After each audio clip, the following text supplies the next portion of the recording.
Thank you for visiting our channel. Please like, share and subscribe for more exciting food videos. In this part, we will continue learning about authentic Mexican gorditas and their traditional fillings. Let us explore more recipes and cooking tips. The magic of masa harina and proper dough prep. To get that perfect pocket, you must start with high-quality masa harina. Masa harina is flour made from corn that has undergone nixtamalization, a process where the corn is soaked in an alkaline solution. This process doesn't just improve the flavor. It also makes the dough more pliable. If you try to make these with regular cornmeal, the dough will be gritty and won't hold its shape. You want a consistency that feels like damp Play-Doh. If the dough is too dry, it will crack at the edges when you press it. If it's too wet, it will stick to your hands and won't puff up on the comal. The thickness of the disc is the secret to success.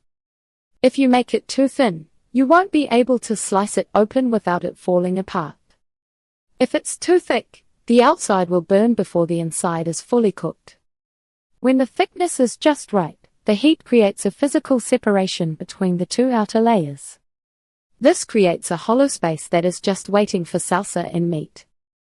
Mastering the dough is the first step toward achieving that authentic street food taste at home. Regional varieties and traditional fillings you must try.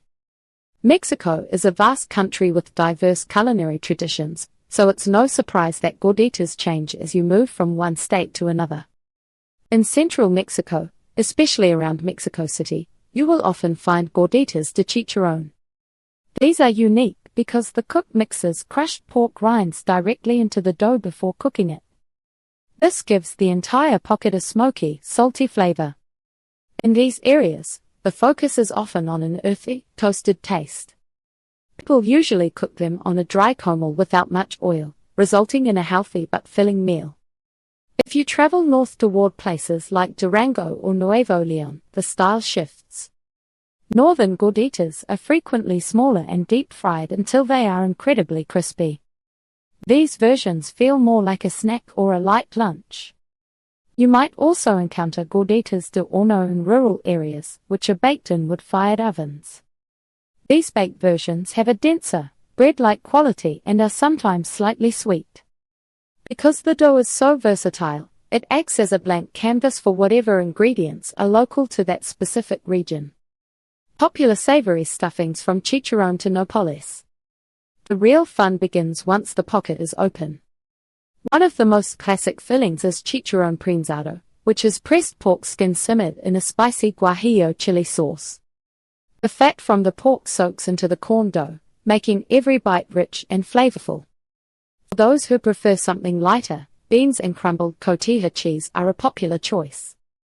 Another favorite is deshebrada, which is slow-cooked shredded beef seasoned with tomatoes and peppers. You don't have to stick to meat though. Vegetarian options like nopales cactus paddles or sautéed mushrooms with epazote are common in many markets. After the main filling goes in, the cook adds the final touches.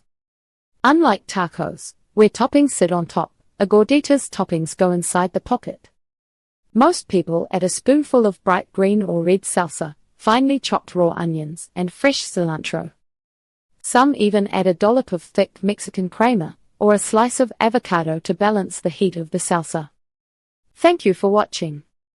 Please remember to like, share and subscribe.